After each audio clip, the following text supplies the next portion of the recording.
कथा कहानी काव्य में आपका स्वागत है।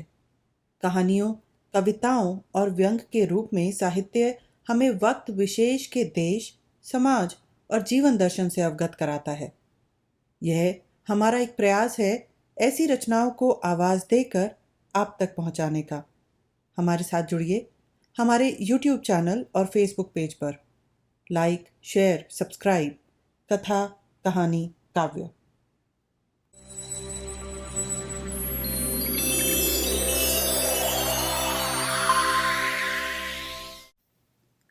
मुंशी प्रेमचंद के उपन्यास गोदान का 9वां भाग, मेरे यानी मनीषा के साथ। जब से होरी के घर में गाय आ गई है, घर की श्री ही कुछ और हो गई है। धनिया का घमंड तो उसके संभाल से बाहर हो जाता है। जब देखो गाय की चर्चा। भूसा छिज गया था, ऊख में थोड़ी सी चरी बो दी गई थी, उसी की कुट्टी काटकर जानवरों को खिलाना पड़ता था। आंखें आकाश की ओर लगी रहती थी कि कब पानी बरसे और घास निकले। आधा आषाढ़ बीत गया और वर्षा न हुई। सहसा एक दिन बादल उठे और आषाढ़ का पहला दोंगड़ा गिरा। किसान खरीफ बोने के लिए हल ले लेकर निकले कि राय साहब के कारकुन ने कहला भेजा, जब तक बाकी न चुक जाएगी किसी को खेत में हल न ले जाने दिया जाएगा। किसानों पर जैसे वज्रपात हो गया, और कभी तो इतनी कड़ाई न होती थी। अब की एक ऐसा हुक्म। कोई गांव छोड़कर भागा थोड़ा ही जाता है। अगर खेती में हल ना चले तो रुपए कहां से आ जाएंगे? निकालेंगे तो खेत ही से। सब मिलकर कारकुन के पास जाकर रोए। कारकुन का नाम था पंडित नोखेराम। आदमी बुरे न थे, मगर मालिक का हुक्म था, उसे कैसे टालें? अभी उस दिन राय साहब ने होरी से कैसी दया और धन की बातें की थी, और आज असामियों पर यह जुल्म। होरी मालिक के पास जाने को तैयार हुआ, लेकिन फिर सोचा, उन्होंने कारकुन को एक बार जो हुक्म दे दिया उसे क्यों टालने लगे? वह अगवा बनकर क्यों बुरा बने? जब और कोई कुछ नहीं बोलता तो यही आग में क्यों कूदे? जो सबके सिर पड़ेगी वह भी झेल लेगा।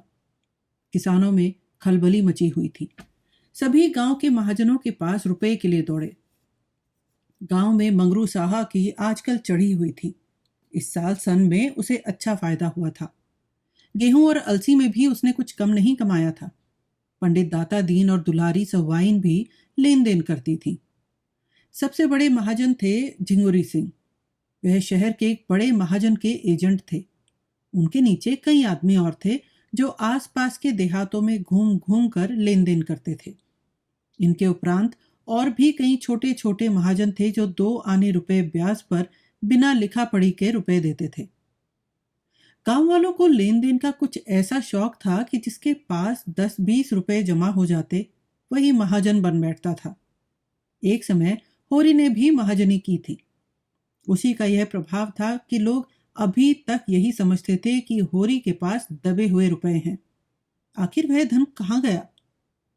पटवारे में निकला नहीं। होरी ने कोई तीर्थ, व्रत, भोज किया नहीं। गया तो गया कहाँ? जूते जाने पर भी उनके घट्टे बने रहते हैं। किसी ने किसी देवता को सीधा किया, किसी ने किसी को। किसी ने आना रुपया ब्याज देना स्वीकार किया, किसी ने 2 आना। होरी में आत्मसम्मान का सर्वथा लोप न हुआ था। जिन लोगों के रुपए उस पर बाकी थे, उनके पास कौन सा मुंह लेकर जाए? झिंगुरी सिंह के सिवा और उसे कोई ना सूझा। वह पक्का कागज लिखाते थे। नजराना अलग लेते थे, दस्तूरी अलग, और स्टाम्प की लिखाई अलग। उस पर 1 साल का ब्याज पेशगी काट कर रुपया देते थे। 25 रुपए का कागज लिखा तो मुश्किल से 17 रुपए हाथ लगते थे। मगर इस गाढ़े समय में और क्या किया जाए? राय साहब की जबरदस्ती है, नहीं इस समय किसी के सामने क्यों हाथ फैलाना पड़ता? झिंगुरी सिंह बैठे दातून कर रहे थे। नाटे मोटे खलवाट, काले लंबी नाक और बड़ी बड़ी मूछों वाले आदमी थे, बिल्कुल विदूषक जैसे, और थे भी बड़े हंसोड़। इस गांव को अपनी ससुराल बनाकर मर्दों से साले या ससुर और औरतों से साली या सलहज का नाता जोड़ लिया था। रास्ते में लड़के उन्हें चढ़ाते, पंडित जी पार लगी, और झिंगुरी सिंह उन्हें चटपट आशीर्वाद देते, तुम्हारी आंखें फूटे, घुटना टूटे, मिर्गी आए घर में आग लग जाए, आदि। लड़के इस आशीर्वाद से कभी ना घाते थे, मगर लेन देन में बड़े कठोर थे। सूद की एक पाई न छोड़ते थे और वादे पर बिना रुपए लिए द्वार से न टलते थे। होरी ने सलाम करके अपनी विपत्ति कथा सुनाई। झिंगुरी सिंह ने मुस्कुराकर कहा, वह सब पुराना रुपया क्या कर डाला? पुराने रुपए होते ठाकुर तो महाजनी से अपना गला ना छुड़ा लेता कि सूद भरते किसी को अच्छा लगता है। गड़े रुपए ना निकले चाहे सूद कितना ही देना पड़े, तुम लोगों की यही नीति है। कहाँ के गड़े रुपए बाबू साहब, खाने को तो होता नहीं। लड़का जवान हो गया, ब्याह का कहीं ठिकाना नहीं। बड़ी लड़की भी ब्याहने जोग हो गई।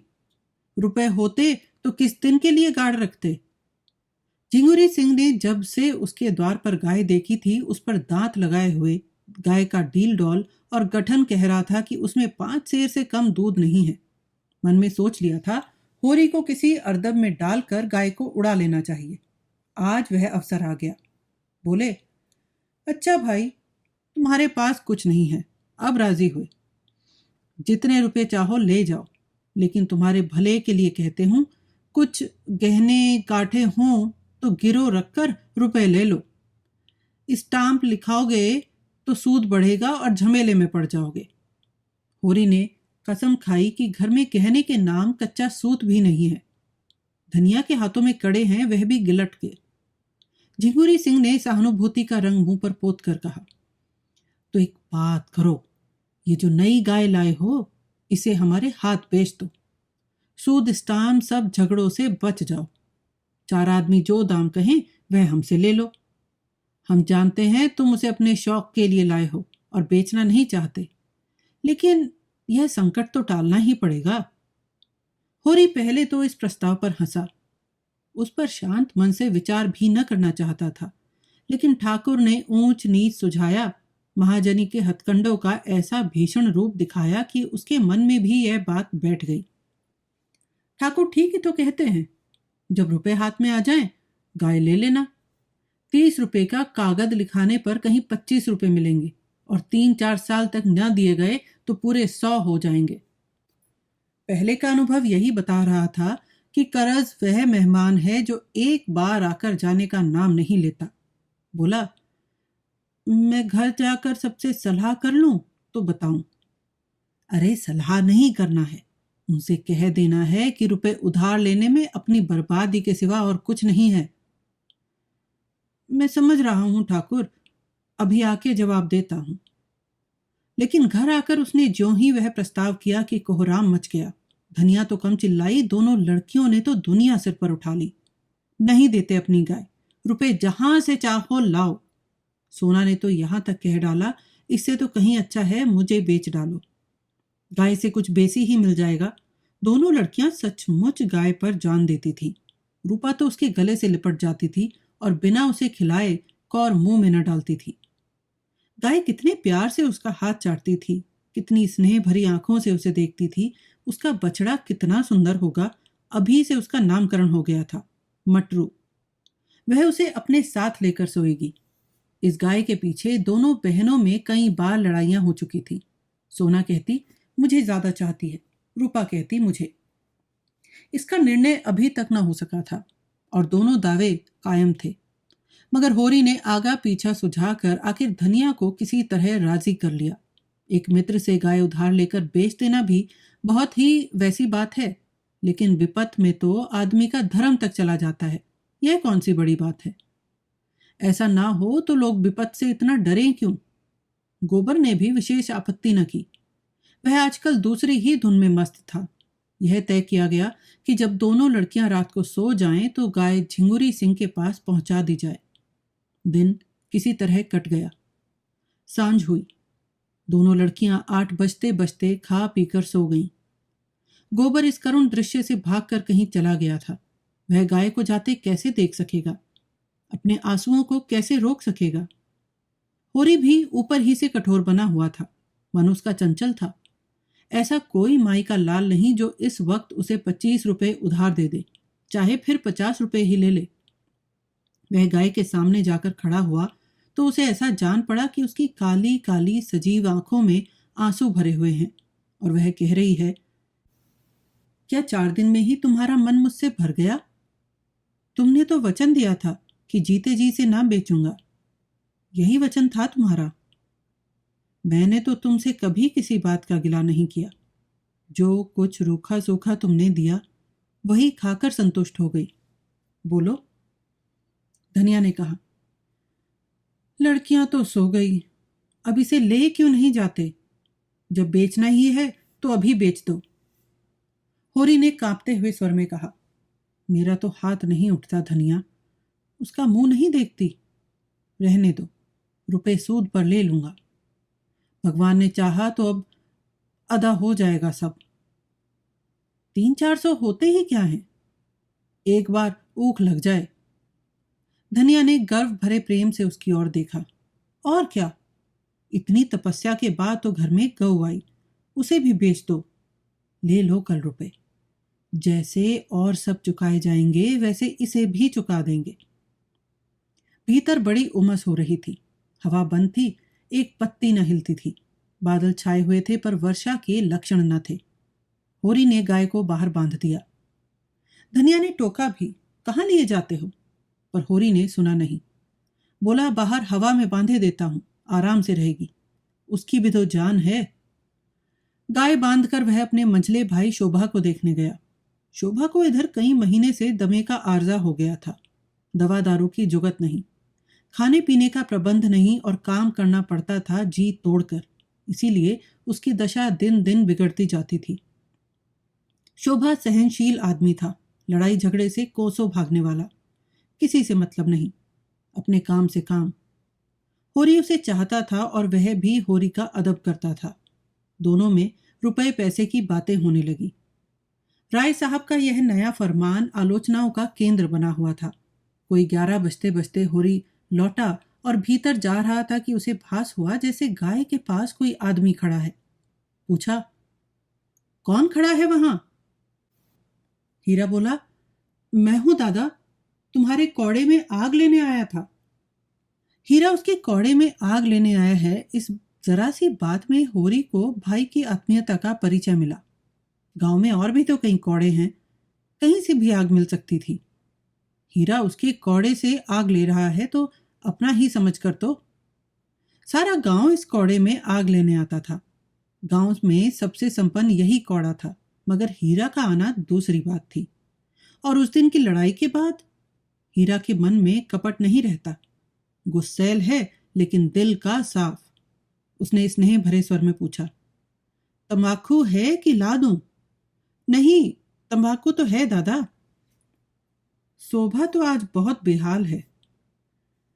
कोई दवाई नहीं खाता तो क्या किया जाए? उसके लेखे तो सारे वैद डॉक्टर हकीम अनाड़ी हैं। भगवान के पास जितनी अक्ल थी वो उसके और उसकी घरवाली के हिस्से पड़ गई। होरी ने चिंता से कहा, यही तो बुराई है उसमें, अपने सामने किसी को गिनता ही नहीं, और चिढ़ने तो बीमारी में सभी हो जाते हैं।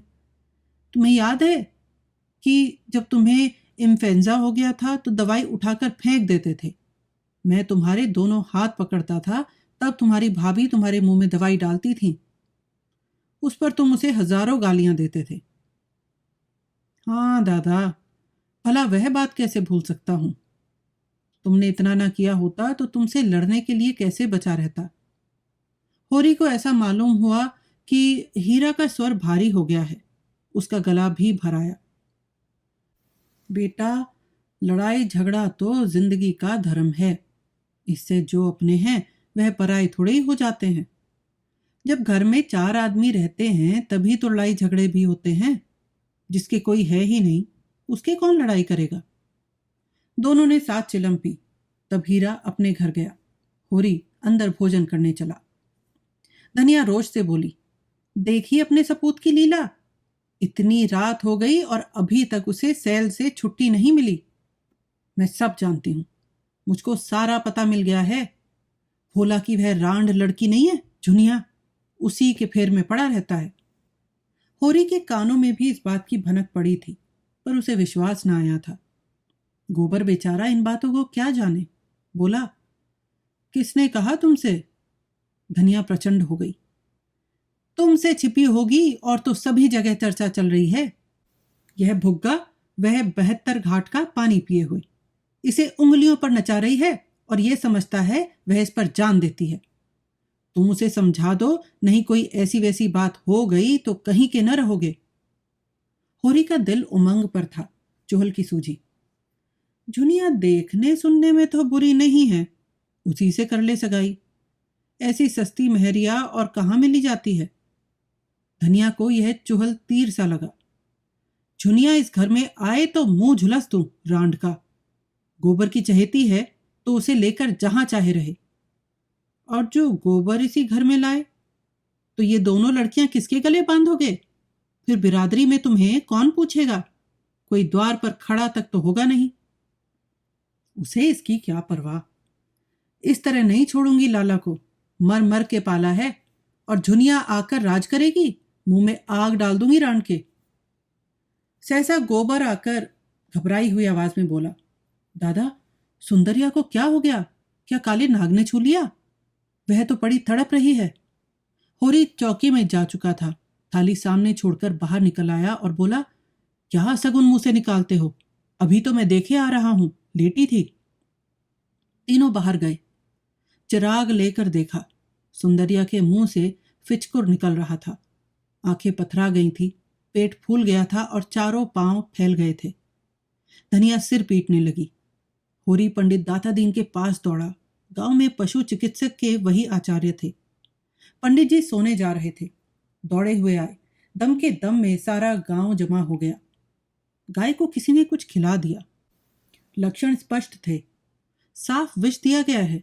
लेकिन गांव में कौन ऐसा मुद्दई है जिसने विष दिया हो? ऐसी वारदात तो इस गांव में कभी हुई नहीं। लेकिन बाहर का कौन आदमी गांव में आया? होरी की किसी से दुश्मनी भी न थी कि उस पर संदेह किया जाए।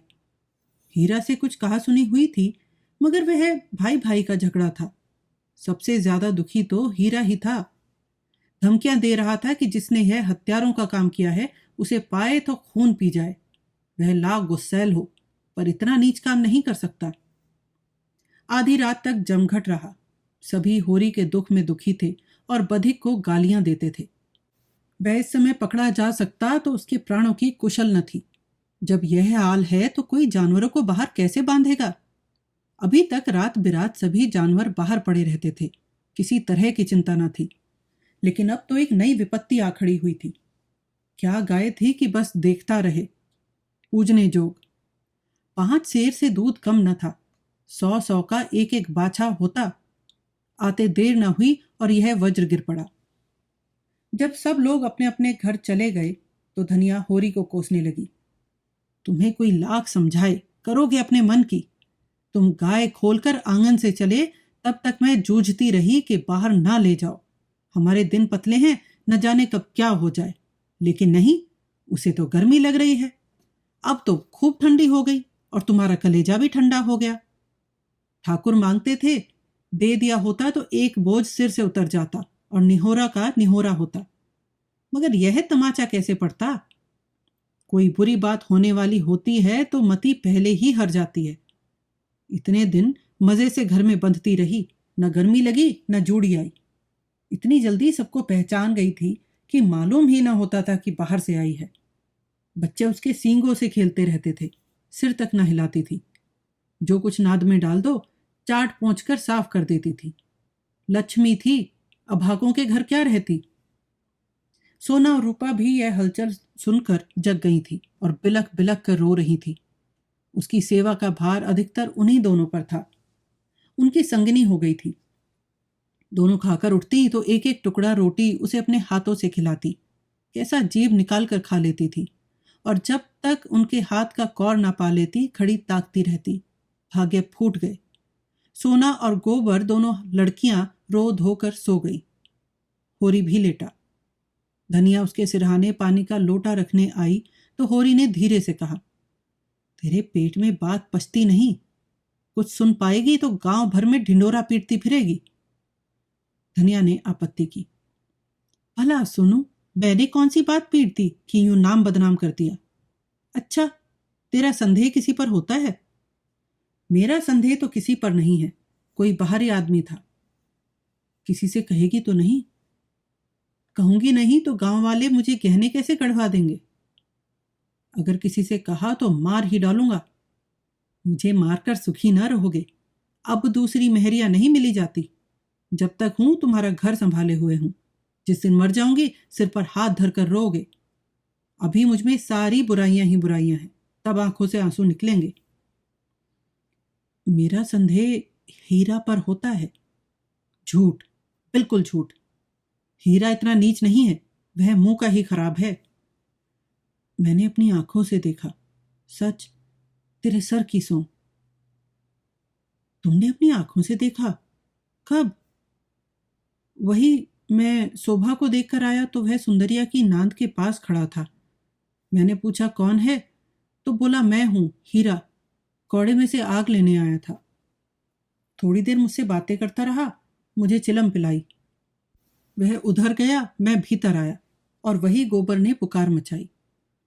मालूम होता है मैं गाय बांधकर शोभा के घर गया हूं और इसने इधर आकर कुछ खिला दिया है। शायद फिर यह देखने आया था कि मरी या नहीं। धनिया ने लंबी सांस लेकर कहा, इस तरह के होते हैं भाई, जिन्हें भाई का गला काटने में भी हिचक नहीं होती। ओफो, हीरा मन का इतना काला है और दाढ़ी जार को मैंने पाल पोस कर बड़ा किया। अच्छा जा, सो रहे, मगर किसे भूल कर भी जिक्र न करना। कौन सवेरा होते ही लाला को थाने ना पहुंचाऊं तो अपने असल बाप की नहीं। यह हत्यारा भाई कहने जोग है? यही भाई का काम है? वह बैरी है, पक्का बैरी, और बैरी को मारने में पाप नहीं, छोड़ने में पाप है। होरी ने धमकी दी। मैं कहे देता हूं धनिया, अनर्थ हो जाएगा। धनिया आवेश में बोली, अनर्थ नहीं, अनर्थ का बाप हो जाए। मैं बिना लाला को बड़े घर भिजवाए मानूंगी नहीं। 3 साल चक्की पिसवाऊंगी, 3 साल। वहां से छूटेंगे तो हत्या लगेगी, तीरथ करना पड़ेगा, भोज देना पड़ेगा। इस धोखे में न रहे लाला, और गवाही दिलाऊंगी तुमसे बेटे के सिर पर हाथ रखकर। उसने भीतर जाकर किवाड़ बंद कर लिया और होरी बाहर अपने को कोसता पड़ा रहा। जब स्वयं उसके पेट में बात न पची तो धनिया के पेट में क्या पचेगी? अब यह चुड़ैल मानने वाली नहीं। जिद पर आ जाती है तो किसी की सुनती ही नहीं। आज उसने अपने जीवन में सबसे बड़ी भूल की। चारों ओर नीरव अंधकार छाया हुआ था। दोनों बैलों के गले की घंटियां कभी कभी बज उठती थीं। 10 कदम पर मृतक गाय पड़ी हुई थी और होरी घोर पश्चाताप में करवटें बदल रहा था। अंधकार में प्रकाश की रेखा कहीं नजर न आती थी। प्रातःकाल होरी के घर में एक पूरा हंगामा हो गया। होरी धनिया को मार रहा था, धनिया उसे गालियां दे रही थी। दोनों लड़कियां बाप के पांव से लिपटी चिल्ला रही थी और गोबर मां को बचा रहा था। बार बार होरी का हाथ पकड़कर पीछे ढकेल देता, पर ज्यों ही धनिया के मुंह से कोई गाली निकल जाती, होरी अपने हाथ छुड़ाकर उसे 2-4 घूंसे और लात जमा देता। उसका बूढ़ा क्रोध जैसे किसी गुप्त संचित शक्ति को निकाल लाया हो। सारे गांव में हलचल पड़ गई। लोग समझाने के बहाने तमाशा देखने आ पहुंचे। शोभा लाठी टेकता खड़ा हुआ। दाता दीन ने डांटा, यह क्या है होरी, तुम बावले हो गए हो क्या? कोई इस तरह घर की लक्ष्मी पर हाथ छोड़ता है? तुम्हें यह रोग न था? क्या हीरा की छूत तुम्हें भी लग गई? होरी ने पालागन करके कहा, महाराज तुम इस वक्त ना बोलो। मैं आज इसकी बांध छुड़ाकर तब दम लूंगा। मैं जितना ही तरह देता हूं उतना ही यह सिर चढ़ती जाती है। धनिया सजल क्रोध में बोली, महाराज तुम गवाह रहना। मैं आज इसे और इसके हत्यारे भाई को जेल भिजवा कर तब पानी पीऊंगी। इसके भाई ने गाय को माहुर खिलाकर मार डाला। अब जो मैं थाने में रपट लिखाने जा रही हूं तो यह हत्यारा मुझे मारता है। इसके पीछे अपनी जिंदगी चौपट कर दी और उसका यह इनाम दे रहा है। होरी ने दांत पीसकर आंखें निकाल कर कहा, फिर वही बात मुंह से निकाली? तूने देखा था हीरा को माहुर खिलाते? तू कसम खा जा कि तूने हीरा को गाय की नांद के पास खड़े नहीं देखा। हां, मैंने नहीं देखा, कसम खाता हूं। बेटे के माथे पर हाथ रख के कसम खा। होरी ने गोबर के माथे पर कांपता हुआ हाथ रखकर कांपते हुए स्वर से कहा, मैं बेटे की कसम खाता हूं, मैंने हीरा को नांद के पास नहीं देखा। धनिया ने जमीन पर थूक कर कहा, थोड़ी है तेरी झुटाई पर। तूने खुद मुझसे कहा कि हीरा चोरों की तरह नांद के पास खड़ा था और अब भाई के पक्ष में झूठ बोलता है। थोड़ी है। थू। अगर मेरे बेटे का बाल भी बांका हुआ तो घर में आग लगा दूंगी, सारी गृहस्थी में आग लगा दूंगी। भगवान, आदमी मुंह से बात कहकर इतनी बेशर्मी से मुकर जाता है। होरी पांव पटक कर बोला, धनिया गुस्सा मत दिखा, नहीं बुरा होगा। मार तो रहा है और मार ले। जा, तू अपने बाप का बेटा होगा तो आज मुझे मारकर तभी पानी पिएगा। पापी ने मारते मारते मेरा भुरकस निकाल दिया, फिर भी इसका जी नहीं भरा। मुझे मारकर समझता है मैं बड़ा वीर हूं, भाइयों के सामने भीगी बिल्ली बन जाता है। पापी कहीं का, हत्यारा। फिर वह बैन कहकर रोने लगी। इस घर में आकर उसने क्या नहीं झेला, किस तरह पेट तन नहीं काटा, किस तरह एक एक लत्ते को तरसी, किस तरह एक एक पैसा प्राणों की तरह संचा, किस तरह घर भर को खिलाकर आप पानी पीकर सो रही। और आज उन सारे बलिदानों का यह पुरस्कार। भगवान बैठे यह अन्याय देख रहे हैं और उसकी रक्षा को भी नहीं दौड़ते। गज की और द्रौपदी की रक्षा करने बैकुंठ से दौड़े थे, आज क्यों नींद में सोए हुए हैं। जनमत धीरे धीरे धनिया की ओर आने लगा। इसमें अब किसी को संदेह नहीं रहा कि हीरा ने ही गाय को जहर दिया। होरी ने बिल्कुल झूठी कसम खाई है, इसका भी लोगों को विश्वास हो गया। गोबर को भी बाप की इस झूठी कसम और उसके फल स्वरूप आने वाली विपत्ति की शंका ने होरी के विरुद्ध कर दिया। उस पर जो दाता दीन ने डांट बताई तो होरी परास्त हो गया, चुपके से बाहर चला गया। सत्य ने विजय पाई। दाता दीन ने शोभा से पूछा, तुम कुछ जानते हो शोभा, क्या बात हुई? शोभा जमीन पर लेटा हुआ बोला, मैं तो महाराज 8 दिन से बाहर नहीं निकला। होरी दादा कभी कभी जाकर कुछ दे आते हैं, उसी से काम चलता है। रात भी वो मेरे पास आए थे, किसने क्या किया मैं कुछ नहीं जानता। हाँ, कल सांझ को हीरा मेरे घर खुरपी मांगने आया था, कहता था एक जड़ी खोदनी है। फिर तब से मेरी उससे भेंट नहीं हुई। धनिया इतनी शह पाकर बोली, पंडित दादा ये उसी का काम है। शोभा के घर से खुरपी मांगकर लाया और कोई जड़ी खोदकर गाय को खिला दी। उस रात को जो झगड़ा हुआ था उसी दिन से खार खाए बैठा था। दाता दीन बोले, यह बात साबित हो गई तो उसे हत्या लगेगी। पुलिस कुछ करे या ना करे, धर्म तो बिना दंड दिए ना रहेगा। चली तो जा रुपया, हीरा को बुला ला, कहना पंडित दादा बुला रहे हैं। अगर उसने हत्या नहीं की है तो गंगा जली उठा ले और चौरे पर चढ़कर कसम खाए।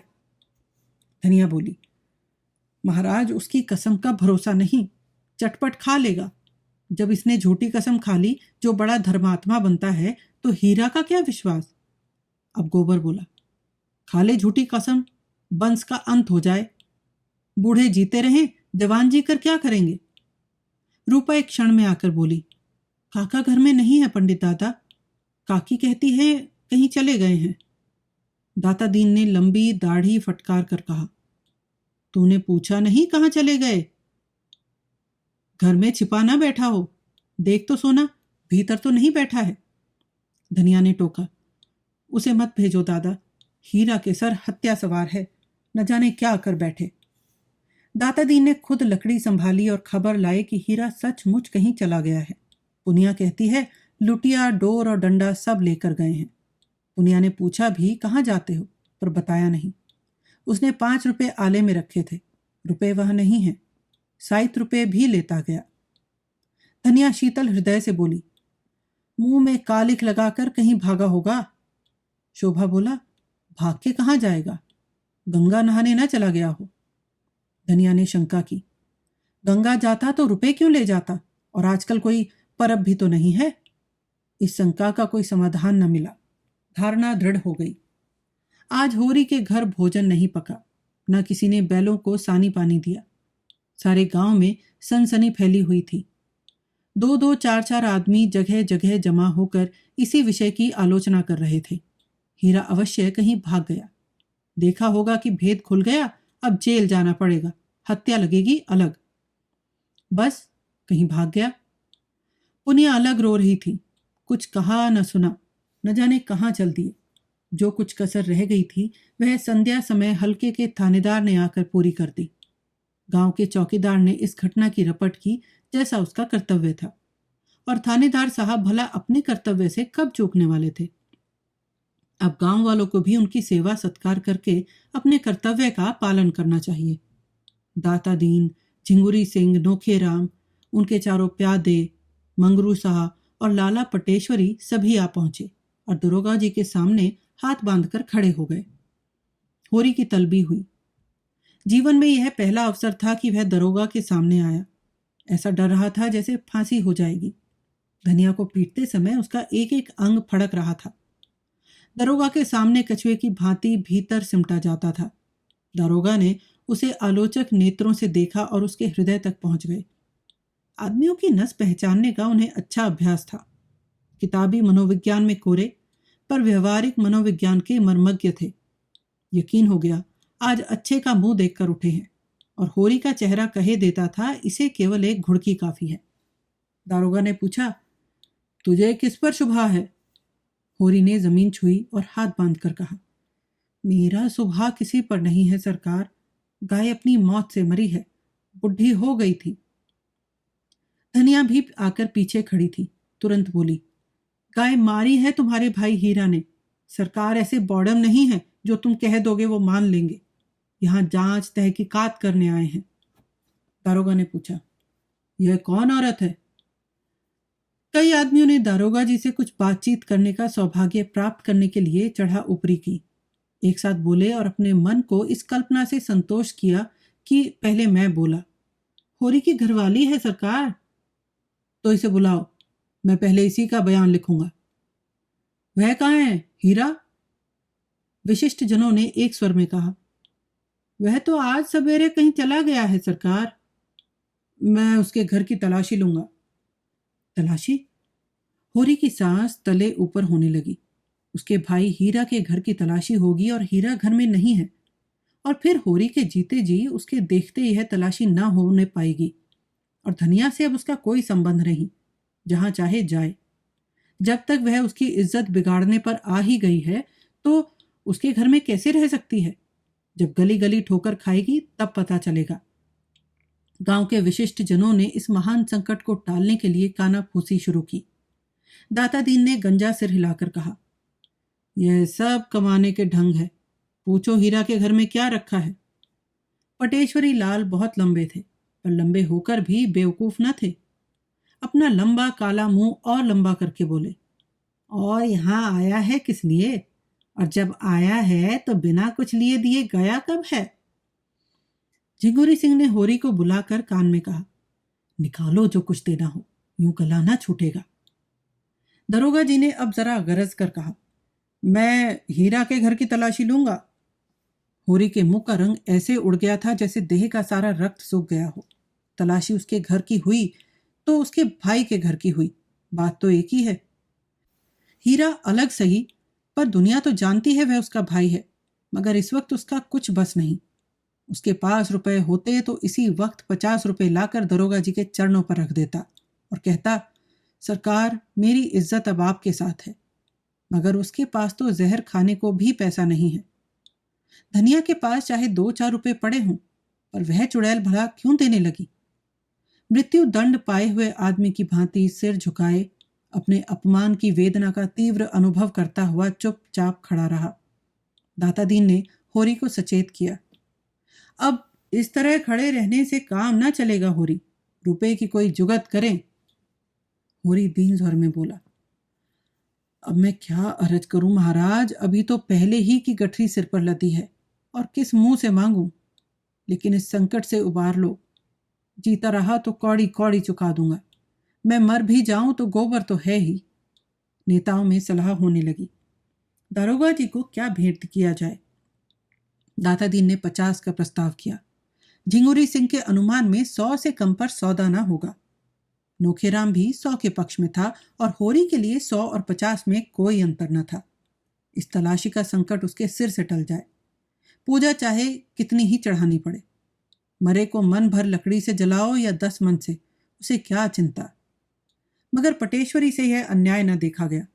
कोई डाका या कत्ल तो हुआ नहीं, केवल तलाशी हो रही है, इसके लिए 20 रुपए बहुत हैं। नेताओं ने धिक्कारा, तो फिर दारोगा जी से बातचीत करना, हम लोग नगीच ना जाएंगे। कौन घुड़कियां खाए, होरी ने पटेश्वरी के पांव पर अपना सर रख दिया। भैया मेरा उद्धार करो, जब तक जीऊंगा तुम्हारी ताबेदारी करूंगा। दारोगा जी ने फिर अपने विशाल वक्ष और विशालतर उदर की पूरी शक्ति से कहा, कहाँ है हीरा का घर? मैं उसके घर की तलाशी लूंगा। पटेश्वरी ने आगे बढ़कर दारोगा जी के कान में कहा, तलाशी लेकर क्या करोगे हुजूर? उसका भाई आपकी ताबेदारी के लिए हाजिर है। दोनों आदमी जरा अलग जाकर बातें करने लगे। कैसा आदमी है? बहुत ही गरीब हुजूर, भोजन का ठिकाना भी नहीं। सच? हाँ हजूर, ईमान से कहता हूं। अरे तो क्या एक 50 का डॉल भी नहीं है? कहाँ की बात हजूर, 10 मिल जाए तो 1000 समझिएगा। 50 तो 50 जन्म में भी मुमकिन नहीं है, और जब कोई महाजन खड़ा हो जाएगा। दरोगा जी ने 1 मिनट तक विचार करके कहा, तो फिर उसे सताने से क्या फायदा? मैं ऐसों को नहीं सताता जो आप ही मर रहे हों। पटेश्वरी ने देखा निशाना और आगे जा पड़ा। बोले, नहीं हुजूर, ऐसा ना कीजिए। नहीं फिर हम कहाँ जाएंगे? हमारे पास दूसरी और कौन सी खेती है? तुम इलाके के पटवारी हो जी, कैसी बातें करते हो? जब ऐसा ही कोई अवसर आ जाता है तो आपकी बदौलत हम भी कुछ पा जाते हैं। नहीं, पटवारी को कौन पूछता है? अच्छा जाओ, 30 रुपए दिलवा दो। 20 रुपए हमारे, 10 रुपए तुम्हारे। 4 मुखिया हैं, इसका ख्याल कीजिए। अच्छा आधे आधे पर रखो, जल्दी करो, मुझे देर हो रही है। पटेश्वरी ने झिंगुरी से कहा। झिंगुरी ने होरी को इशारे से बुलाया, अपने घर ले गए, 30 रुपए गिनकर उसके हवाले किए और एहसान से दबाते हुए बोले, आज ही कागज लिखा लेना। तुम्हारा मुंह देखकर रुपए दे रहा हूं, तुम्हारी भलमनसी पर। होरी ने रुपए लिए और अंगोछे के कोर में बांधे प्रसन्न मुख आकर दारोगा जी की ओर चला। सहसा धनिया झपट कर आगे आई और अंगोछी एक झटके के साथ उसके हाथ से छीन ली। गांठ पक्की न थी, झटका पाते ही खुल गई और सारे रुपए जमीन पर बिखर गए। नागिन की तरह फुंकार कर बोली, ये रुपए कहाँ लिए जा रहा है, बता। भला चाहता है तो सब रुपए लौटा दे, नहीं कहे देती हूं। घर के परानी रात दिन मरे और दाने दाने को तरसे, लत्ता भी पहनने को मयसर ना हो, और अंजलि भरकर रुपए लेकर चला है इज्जत बचाने। ऐसी बड़ी है तेरी इज्जत? जिसके घर में चूहे लौटे वो भी इज्जत वाला है। दारोगा तलाशी ही तो लेगा। ले ले जहां चाहे तलाशी। एक तो 100 रुपए की गाय गई, उस पर यह पलेथन। वारी तेरी इज्जत। होरी खून का घूंट पीकर रह गया। सारा समूह जैसे थर्रार उठा। नेताओं के सिर झुक गए। दारोगा का मुंह जरा सा निकल आया। उसके जीवन में पहले कभी ऐसी लताड़ न मिली थी। होरी स्तंभित सा खड़ा रहा। जीवन में आज पहली बार धनिया ने उसे भरे अखाड़े में पटकनी दी। आकाश तका दिया। अब वह कैसे सिर उठाए? मगर दारोगा जी इतनी जल्दी हार मानने वाला न थे। खिसियाकर बोले, मुझे ऐसा मालूम होता है कि शैतान की खाला ने हीरा को फंसाने के लिए खुद गाय को जहर दे दिया। धनिया हाथ मटकाकर बोली, हाँ दे दिया। अपनी गाय थी, मार डाली। फिर किसी दूसरे का जानवर तो नहीं मारा। तुम्हारी तहकीकात में यही निकलता है तो यही लिखो। पहना दो मेरे हाथ में हथकड़ियां। देख लिया तुम्हारा न्याय और तुम्हारी अक्कल की दौड़। गरीबों का गला काटना दूसरी बात है, दूध का दूध और पानी का पानी करना दूसरी बात। होरी आंखों से अंगारे बरसाता धनिया की ओर लपका, पर गोबर सामने आकर खड़ा हो गया और उग्र भाव से बोला, अच्छा दादा, अब बहुत हुआ। पीछे हट जाओ, नहीं मैं कहे देता हूं मेरा मुंह न देखोगे। तुम्हारे ऊपर हाथ ना उठाऊंगा, ऐसा कपूत नहीं हूं। यहीं गले में फांसी लगा लूंगा। होरी पीछे हट गया और धनिया शेर होकर बोली, तू हट जा गोबर, देखूं तो क्या करता है मेरा। दारोगा जी बैठे हैं, इसकी हिम्मत तो देखूं। घर में तलाशी होने से इसकी इज्जत जाती है।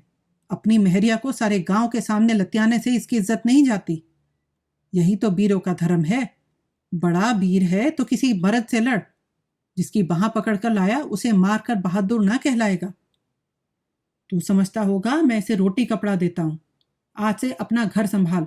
देख तो इसी गांव में तेरी छाती पर मूंग दलकर रहती हूं कि नहीं, और उससे अच्छा खाऊं पहनूंगी। इच्छा हो देख ले। होरी परास्त हो गया। उसे ज्ञात हुआ स्त्री के सामने पुरुष कितना निर्बल, कितना निरुपाय है। नेताओं ने रुपए चुनकर उठा लिए थे और दरोगा जी को वहां से चलने का इशारा कर रहे थे। धनिया ने एक ठोकर और जमाई। जिसके रुपए हों ले जाकर उसे दे दो, हमें किसी से उधार नहीं लेना है, और जो देना है उसी से लेना। मैं दमड़ी भी ना दूंगी, चाहे मुझे हाकिम के इजलास तक ही चढ़ना पड़े। हम बाकी चुकाने को 25 रुपए मांगते थे, किसी ने ना दिया। आज अंजलि भर रुपए ठनाठन निकाल के ली। मैं सब जानती हूं। यहां तो बांट बखरा होने वाला था, सभी के मुंह मीठे होते। ये हत्यारे गांव के मुखिया हैं, गरीबों का खून चूसने वाले। सूद ब्याज डेढ़ी सवाई नजर नजराना घूस घास जैसे भी हो गरीबों को लूटो। उस पर सुराज चाहिए। जेल जाने से सुराज न मिलेगा, सुराज मिलेगा धर्म से, न्याय से। नेताओं के मुंह में कालिक सी लगी हुई थी। दरोगा जी के मुंह पर झाड़ सी फिरी हुई थी। इज्जत बचाने के लिए हीरा के घर की ओर चले। रास्ते में दारोगा ने स्वीकार किया, औरत है बड़ी दलेर। पटेश्वरी बोले, दिलेर है हुजूर, करकशा है। ऐसी औरत को तो गोली मार दे। तुम लोगों का काफी अतंग कर दिया उसने। 4-4 तो मिलते ही। हुजूर के भी तो 15 रुपए गए, मेरे कहाँ जा सकते हैं। वह ना देगा, गांव के मुखिया देंगे, और 15 रुपए की जगह पूरे 50 रुपए। आप लोग चटपट इंतजाम कीजिए। पटेश्वरी लाल ने हंसकर कहा, हुजूर बड़े दिल लगी बाज हैं। दाता दीन बोले, बड़े आदमियों के यही लक्षण हैं, ऐसे भाग्यवानों के दर्शन कहाँ होते हैं। दारोगा जी ने कठोर स्वर में कहा, यह खुशामद फिर कीजिएगा। इस वक्त तो मुझे 50 रुपए दिलवाइए नकद, और यह समझ लो कि आनाकानी की तो मैं तुम चारों के घर की तलाशी लूंगा। बहुत मुमकिन है कि तुमने हीरा और होरी को फंसाकर उनसे 100-50 ऐंठने के लिए यह पाखंड रचा हो। नेतागण अभी तक यही समझ रहे हैं दरोगा जी विनोद कर रहे हैं। झिंगुरी सिंह ने आंखें मारकर कहा, निकालो 50 रुपए है पटवारी साहब। नोखेराम ने उसका समर्थन किया। पटवारी साहब का इलाका है, उन्हें जरूर आपकी खातिर करनी चाहिए। पंडित नोखेराम की चौपाल आ गई। दारोगा जी एक चारपाई पर बैठ गए और बोले, तुम लोगों ने क्या निश्चय किया? रुपए निकालते हो या तलाशी करवाते हो? दाता दीन ने आपत्ति की, मगर हुजूर मैं अगर मगर कुछ नहीं जानता। झिंगुरी सिंह ने साहस किया, सरकार ये तो सरासर। मैं 15 मिनट का समय देता हूं, अगर इतनी देर में पूरे 50 रुपए ना आए तुम चारों के घर की तलाशी होगी। और गंडा सिंह को जानते हो, उसका मारा पानी भी नहीं मांगता। पटेश्वरी ने तेज स्वर से कहा, आपको अख्तियार है, तलाशी ले ले। ये अच्छी दिल लगी है, काम कौन करे पकड़ा कौन जाए। लेकिन ऐसा अंधेर तो कभी नहीं हुआ। तुमने अभी अंधेर नहीं देखा, कहो तो वह भी दिखा दूं। एक एक को 5-5 साल के लिए भिजवा दूं। ये मेरे बाएं हाथ का खेल है। डाके में सारे गांव को काली पानी भिजवा सकता हूं, इस धोखे में न रहना। चारों सज्जन चौपाल के अंदर जाकर विचार करने लगे। फिर क्या हुआ किसी को मालूम नहीं। हाँ, दारोगा जी प्रसन्न दिखाई दे रहे थे और चारों सज्जनों के मुंह पर फटकार बरस रही थी। दारोगा जी घोड़े पर सवार होकर चले तो चारों नेता दौड़ रहे थे। घोड़ा दूर निकल गया तो चारों सज्जन लौटे, इस तरह मानो किसी प्रियजन का संस्कार करके शमशान से लौट रहे हों। सहसा दाता दीन बोले, मेरा शराब ना पड़े तो मुंह ना दिखाऊं। नोखेराम ने समर्थन किया, ऐसा धन कभी फलते नहीं देखा। पटेश्वरी ने भविष्यवाणी की, हराम की कमाई हराम में जाएगी। झिंगुरी सिंह को आज ईश्वर की न्यायपरता में संदेह हो गया था। भगवान न जाने कहाँ है कि यह अंधेर देखकर भी पापियों को दंड नहीं देते। इस वक्त इन सज्जनों की तस्वीरें खींचने लायक थी।